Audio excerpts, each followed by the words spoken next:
자, 할렐루야. 네. 우리 옆 사람하고 인사할 때 감사신앙으로 승리합시다. 한번 인사하겠습니다. 네, 이렇게 또 한국에서 오신 목사님도 계시고, 또 오클라호마에서 오시는 우리 집사님 네 분, 그리고 이렇게 또 분위기를 보니까 너무 좋아요. 또 일주일 동안 또 잘 지내셨죠?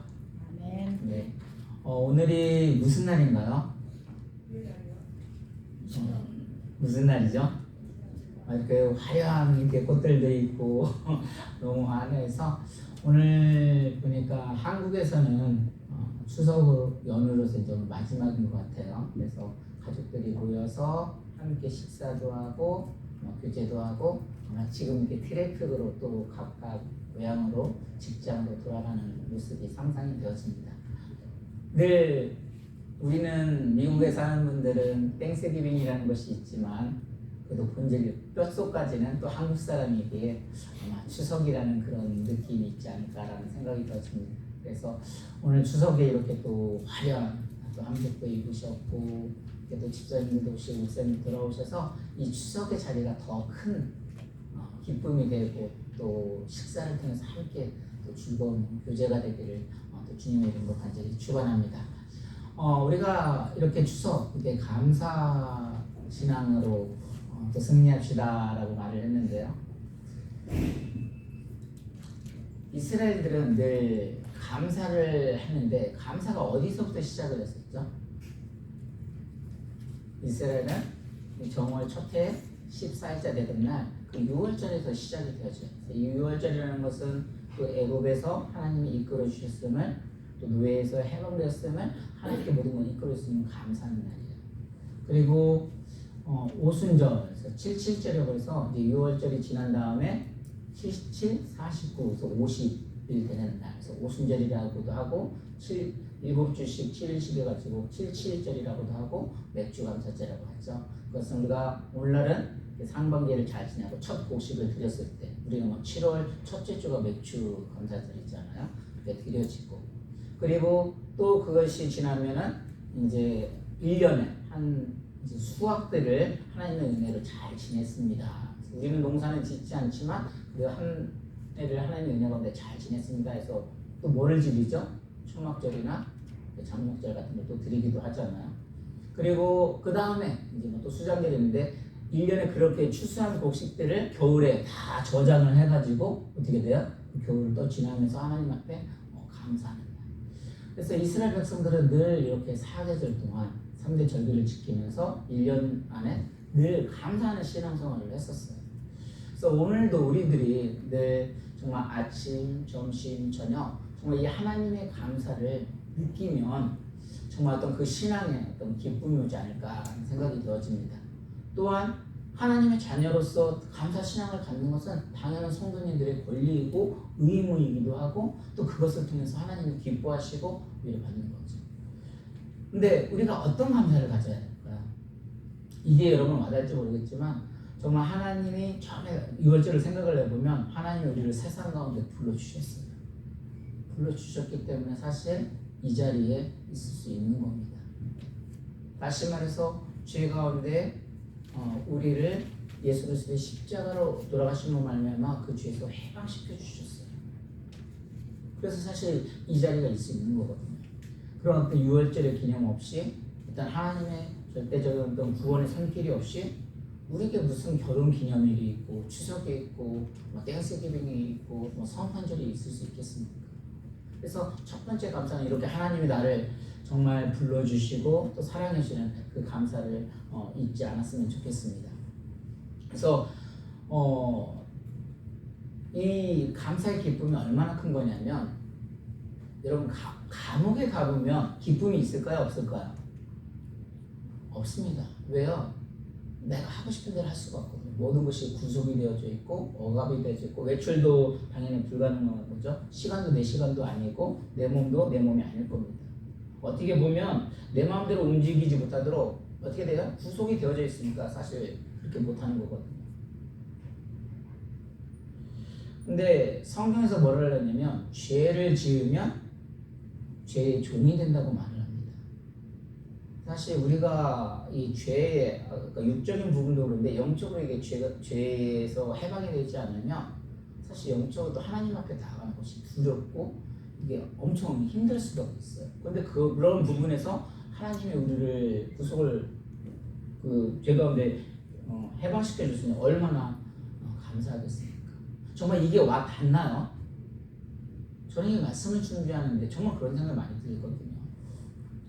늘 하나님 앞에 어떤 우리가 죄를 짓게 되면 그걸로 인해서 영적으로도 이렇게 막 눌리고 막 힘들어하는 게 있어요. 그런데 정말 이 말씀 가운데 또 그 말씀에서 기쁨을 찾고 하나님의 은혜를 찾게 되면 그런 영적인 기쁨, 영적인 회복이 느껴지는 것들 느껴지거든요. 근데 우리가 이런 하나님의 어떤 그 말씀이 없이 그냥 계속 살아가다 보면 죄에 묶이면 인을 맞는다고 하잖아요. 인을 맞아서 아예 그런 반응이 없을 때도 있거든요. 그래서 아까 말씀드린 대로 우리가 죄가 없으면 뭐 세상에 밖에서 살면 행복하게 살 것 같지만 결코 그렇지 않다는 거예요. 놀라운 이게 통계 사실이 뭐가 있냐면 감옥에 있는 사람보다 밖에 나와서 잘 살고 잘 먹고 하면은 더 행복할 것 같은데 오히려 한국 같은 경우도 감옥에서 갇혀서 있는 사람보다 밖에서 사는 사람들이 자살률이 훨씬 높다는 거예요. 놀라운 통계이지 않나요? 그러면은 미국이나 아니면 유럽 같은 데는 더 자유 있고 더 민주주의잖아요. 그럼 그런 데는 더 행복하냐? 더 놀라운 사실은 한국보다 더 자살률이 더 높다고 하네요.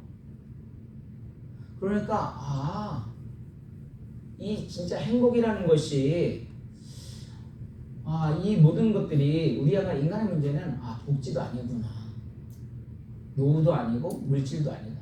다 뭐로 있다는 거야? 죄사함의 문제다라는 생각이 들어가는 거예요.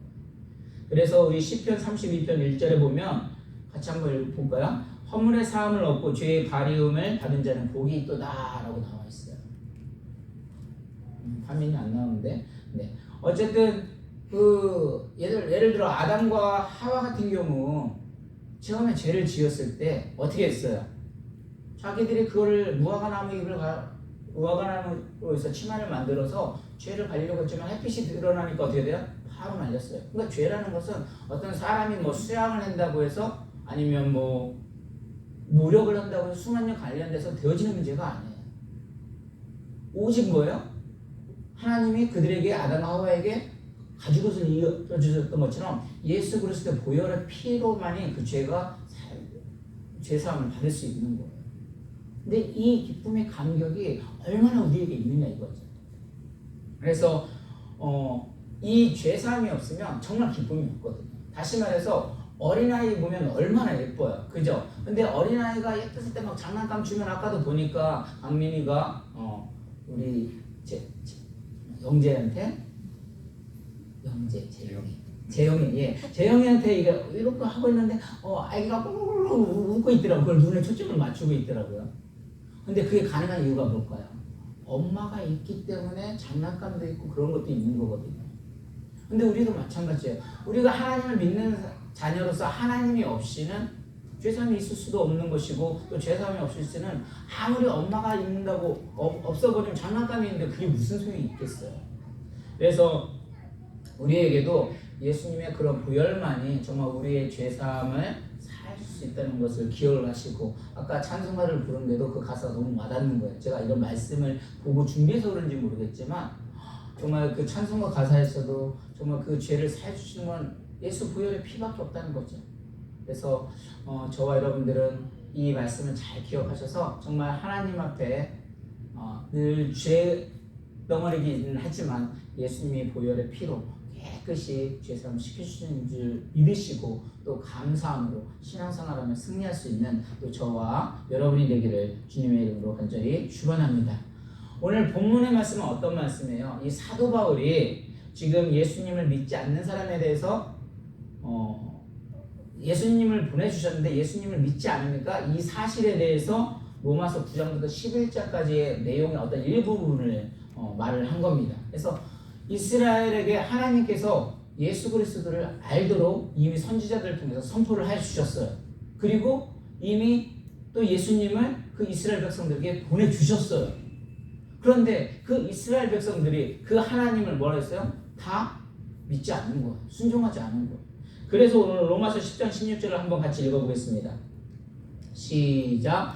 그러나 그들이 다 복음을 순종하지 아니하였도다. 이사야가 이르되 주여 우리가 전한 것을 누가 믿었나이까 하였으니.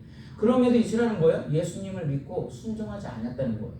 그런데 하나님은 그런 이스라엘들을 내치지 아니하고 어떻게 했어요? 그들이 돌아오도록 종일 손을 벌리고 기다렸다고 하는 그런 내용들입니다. 그래서 이런 이스라엘을 생각할 때 사도 바울은 같은 동족의 입장에서 아니 그런 같은 어떤 민족 가운데 예수 그리스도가 나왔는데 어떻게 그걸 안 믿을 수 있냐? 너무 속상한 마음으로, 너무 안타까워하는 마음으로 이 본문을 기록이 되어진 거죠. 그래서 사랑하는 여러분, 오늘 추석을 맞이했어요. 그래서 우리가 이 추석을 맞이하면서 우리에게도 정말 이런 감사 신앙이 회복되어져야 하는 이유가 바로 여기에 있어요. 왜냐하면 우리는 예수님을 기다리지 않고 예수 만나지 않았더라도 우리 예수님이 우리 죄사함을 위해서 뭐야? 보내주신 거예요. 그렇기 때문에 우리는 이민 생활이 때로는 나의 뜻대로 되지 아니할지라도 소에 외양간에 소를 다 잃었을지라도 또 무화과 나무에 아무런 열매가 없어도 감사해야 되고 또 감사해야 하는 이유가 바로 뭐라고요? 우리는 메시아 기다린 적도 없는데 우리를 위해서 예수님을 보내주셨고 우리를 또 구원하여 주셨고 더구나 뭐예요? 그 구원 대신 하나님이 우리의 아버지가 되어주셔서 오늘도 이 자리에서 우리를 뭐예요? 손을 벌려서 기다려 주시기 때문에 바로 우리는 그렇기 때문에 감사를 잊지 않아야 할 것입니다. 많은 사람들이요, 생각의 가치관들이 무엇을 들었느냐, 어떠한 사고 방식을 가지고 있느냐에서 완전 가치관이 달라져요. 그래서 어떤 것을 중요하게 듣고 어떤 것을 들으며 살아가느냐에 따라서 그 한 사람의 선택에 어떤 가치관이 확 바뀔 수가 있습니다. 그렇기 때문에 많은 사람들이 뭐냐면 그래서 광고를 하는 거잖아요. 제가 예전에 한국에 있을 때 강동구에서 살았었거든요. 근데 그 강동구가 어디냐면 강남의 바로 옆 동네예요. 근데 강남이라는 동네가 상당히 부자촌이고요. 교육열이 상당히 높아요. 그리고 오늘날로 오면 어떤 그 강남에 있는 사람들이 분당으로 이제 옮겨졌다고도 하는데 하여튼 교육열이 얼마나 높은지 웬만하면 다 학원을 다니고 공부를 열심히 해요. 상위 보통 3% 이내가 강남에서도 산다고 하는 그런 통계적으로도 나와요. 그런데 거기에서 강남구에 있는 학생들을 위해서 통계 조사한 것이 있었어요. 뭐였냐면 다음 중에서 가구가 아닌 것을 고르시오. 1번 침대, 2번 식탁, 3번 의자, 4번 전화기. 여러분 정답이 뭐라고 생각하십니까? 정답이 뭐였어요? 우리 권사님은 강남에 사시는 것보다 수준 더 높으신 거예요. 답이 4번이에요. 그런데 놀라운 사실이 뭐냐면 80%가 뭐를 썼을까요? 1번을 썼다는 거예요. 왜요? 혹시 기억하실지 모르겠네. 예전에 광고가 어떤 광고가 있었냐면 침대는 가구가 아닙니다 라는 광고가 있었어요. 기억나세요? 전혀 모르세요? 저만 본 세대군요. 또 이거 빼냈네. 예전에 탤런트 중에 박상원이라는 사람이 나와가지고 침대를 광고를 하면서 뭐라고 하냐면 침대는 가구가 아닙니다. 그래서 이걸 그냥 보통 저희 세대 또래만 해도 누구나 다 알고 있었던 거예요. 그러니까 침대는 가구가 아니라고 하니까 그 강남에 있는 사람들이 뭐라고 했어요? 그 광고에서 침대는 가구가 아니니까 가구인 것을 찾았는데 이건 가구가 아니라고 하니까 뭐예요? 분명 가구인데 가구 아니라고 생각을 하니까 전화기를 선택을 하는데 침대는 가구 아닙니다. 1번을 선택을 해버린 거예요. 왜 그래요? 계속해서 광고를 해서 그걸 들었기 때문에 그래요. 다시 말해서 우리가 이 믿음이라는 것은 뭐냐면 그리스도의 말씀으로 말미암아 듣는다고 했던 것처럼 계속해서 하나님의 말씀을 듣는다는 것이 얼마나 감사한지 우리는 이걸 알아야 한다는 거죠. 사실 기독교가 저 같은 사람들은 그렇지만 이 복음을 받아들이는 게 결코 쉽지가 않거든요. 우리나라의 배경을 보게 되면 사실 어떤 배경을 가지고 있어요? 유대교, 어떤 불교, 저 어떤 산에서 막 이렇게 절을 하고, 저도 어렸을 때만 해도 어머니가 그냥 뒤에 가셔가지고 동굴이 있었는데 저는 목회자 집안이 아니었으니까요. 어머니가 이렇게 사발 같은 거 떠놓고 이렇게 기도하고 그랬던 모습을 저는 기억을 하고 있거든요. 그런 가운데 이 복음이 들어와가지고 이 복음을 받아들일 수 있다는 거 얼마나 감사한 거예요. 그런데 이 이스라엘 백성들은 그 복음을 받아들이지 않는 거예요. 그래서 순종하지 않는 거예요. 그런데 우리는 그 복음을 받아들였기 때문에 이 추석에도 불구하고, 추석 주일에도 불구하고, 이 주일날 정말 다른 데 가지 않고 하나님 앞에 나올 수 있던 것이 얼마나 감사냐 이거죠. 그래서 우리가 진정으로 감사할 근본적인 이유가 바로 그리스도의 복음이 나에게 전파되어졌기 때문입니다. 그리고 여기에 와서 그 복음을 들을 수 있기 때문에 그래요. 그래서 말씀을 들을 때 뭐라고요? 믿음이 계속 생겨나는 겁니다. 그래서 들을 수 있는 것도 하나의 은혜이기도 하지만 또 뭐예요? 그 들음의 은혜가 하나님의 은혜이기도 하지만 또 들었을 때 뭐예요? 믿음이 주어진다는 것이 놀라운 하나님의 은혜거든요. 우리 로마서 10장 17절 한번 읽어보겠습니다. 시작. 그러므로 믿음은 들음에서 나며 들음은 그리스도의 말씀으로 말미암았느니라. 그러니까 그리스도의 복음을 들었다고 해서 다 그리스도를 믿는 것이 아니라는 거예요. 근데 믿음은 들음에서 나며 들음은 뭐예요? 그리스도 말씀을 하는데 이 믿음은 또 어디서 나는 거야? 어디서 생기는 거야? 내가 갖고 싶다고 가질 수 있는 게 아니에요. 내가 하나님을 믿고 싶다고 믿어줄 수 있는 게 아니에요. 철저하게 뭐예요? 하나님이 주신 선물이라고 말하고 있습니다. 그러한 예수님이 믿어진다면 얼마나 정말 감사한 거예요. 오늘도 박선희 성도님하고 아침에 제가 통화를 하면서 그분들 교회를 오고 싶어 하시고 또 저에게 이제 뭐를 하냐면 왜 목사님 10명도 안 되는 그런 교회에서 아니 더 큰 교회로 가자 그런 이야기를 또 하시더라고요. 물론 저를 이제 위한다고 하시지만 저는 그냥 스스로 정말 이게 겸손해서가 아니라 늘 부족해서 이것도 정말 감사하다고 생각을 하고 또 이렇게 성도님들이 올 수 있는 이유가 뭘까요? 다름이 아니라 우리가 하나님의 말씀을 들었으니까 또 그 믿음이 있으니까 정말 저는 이게 큰 교회보다 이게 작은 교회일수록 그런 분들이 더 믿음의 동역자들이 더 많다고 생각을 해요. 정말 큰 교회는 어떤 교제라든가 아니면 비즈니스 때문에 가기도 한다고 하지만 작은 교제는 또 사실 그런 부분도 없잖아요. 그런데 그런 걸 만나고 이렇게 오셨다고 하는 것은 저는 이게 더 믿음이라고 생각이 들어지거든요. 근데 이 믿음이 내가 갖고 싶다 가져지는 게 아니라 뭐예요? 하나님이 주시는 선물이라는 거죠. 그러니까 내가 믿음으로 이 자리에 나왔다는 자체가 얼마나 감사한 거예요. 그 말씀을 받아들이고 싶어도 많은 성경에 비하면 자라는 염려도 있고 가시덤불에 찢겨가지고 자라지를 못하는데 잘 옥토밭에 뿌려진 그 하나님 말씀이 내 밭에 심어져서 정말 이렇게 주일날 나올 수 있다는 것이 저는 정말 놀라웠다고 생각해요. 우리 권사님이 늘 강조하시는 게 뭐냐면 우리 오클라호마 가봤었잖아요. 한 2시간 정도? 시내는 한 3시간 정도인데 사실 젊은 사람도 운전하기가 쉽지 않아요. 근데 84세 이제 연세가 드시면서도 매월 한 번씩 꼬박꼬박 나올 수 있는 힘이 뭐라고 생각을 하세요? 그게 믿음이 아닐까요? 환경적으로 모든 부분이 정말 어려움에도 불구하고 우리 집사님이 그러시거든요. 그래도 목사님이 힘이 되었다 한 달에 한 번 이제 빠지지 않겠다고 나오시는데 그게 사실 한두 번이지 이걸 계속해서 오는 게 결코 쉽지는 않은 걸 알고 있거든요. 근데 계속해서 나오고 있지 않습니까? 그러니까 이 복음의 은혜라는 것이 신앙의 관점으로 좀 바라볼 수 있는 눈으로 바꿔주는 것 같아요. 그래서 이 복음의 눈을 뜨게 되니까 이 모든 어떤 교육 문화도 복음이 들어오니까 그 복음도 들어오는 거고 또 교육 확대도 경제가 발달하고 과학이 발달하고 민주주의가 꽃을 피는 것도 우리의 시각들은 어떻게 돼요? 세상의 시각으로 바라보는 것이 아니라 하나님의 시각으로 복음의 시각으로 바라보니까 이게 복음이 들어오니까 이렇게 열리는 것을 우리는 깨닫게 되어집니다.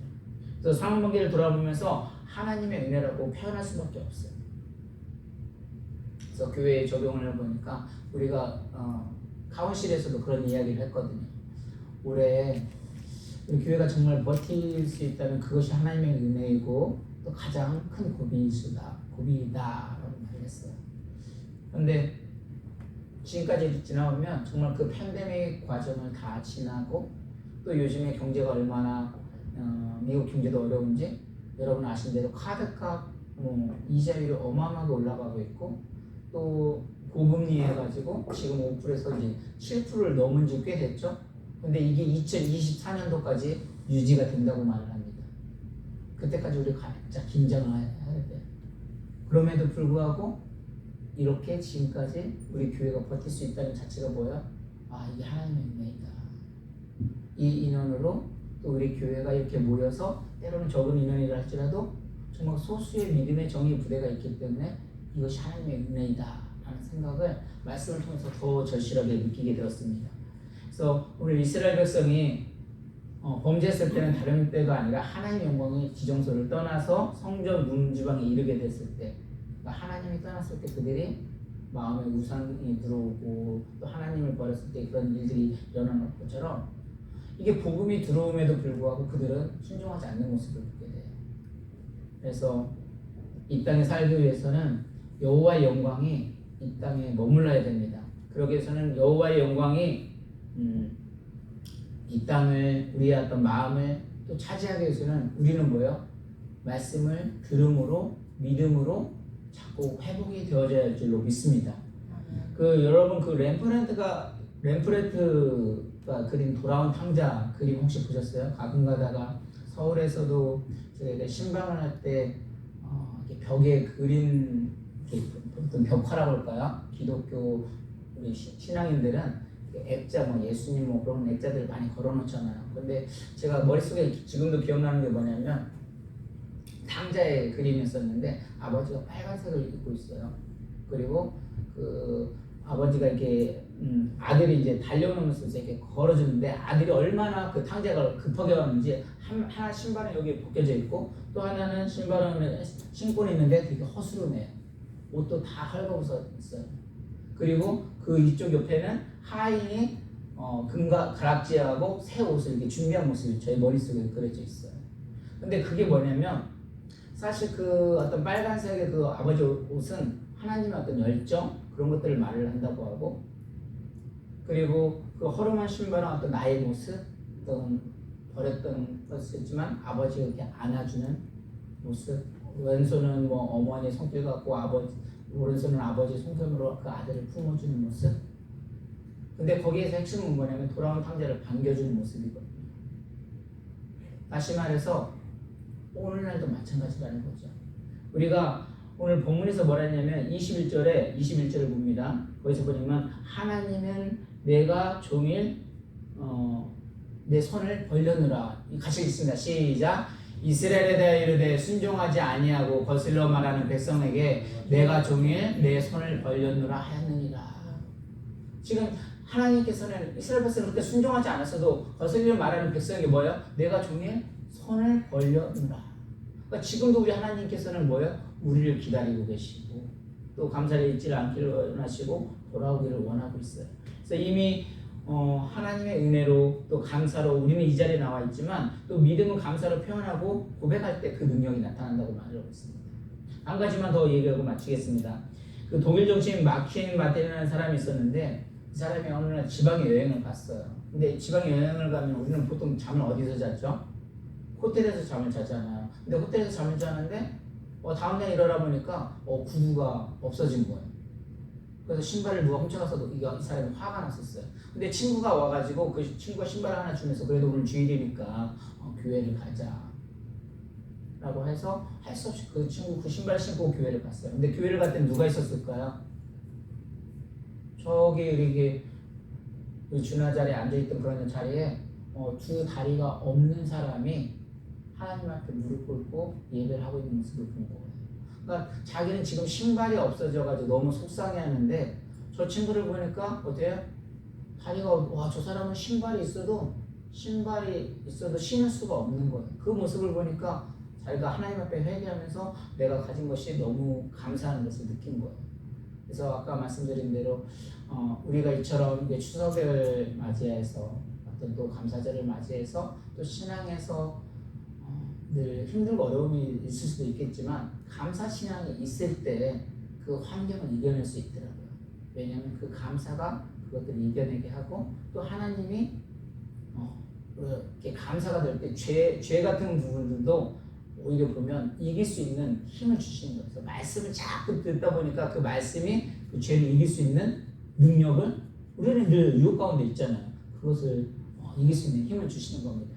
그래서 저와 여러분들은 다시 한번 이 추석에도 내가 없어서 내가 어려워서 불평이 아니라 오히려 하나님의 은혜 있고 이 자리에 나와서 예배할 수 있는 자체가 또 이렇게 함께 교제할 수 있다는 자체가 또 이렇게 어르신들이 오셔서 함께 예배할 수 있다는 자체가 내가 세상이 정말 바쁘지만 그래도 그걸 내려놓고 주님 앞에 나올 수 있다는 자체가 하나님이 주시는 믿음이고 또 신앙인 줄로 믿습니다.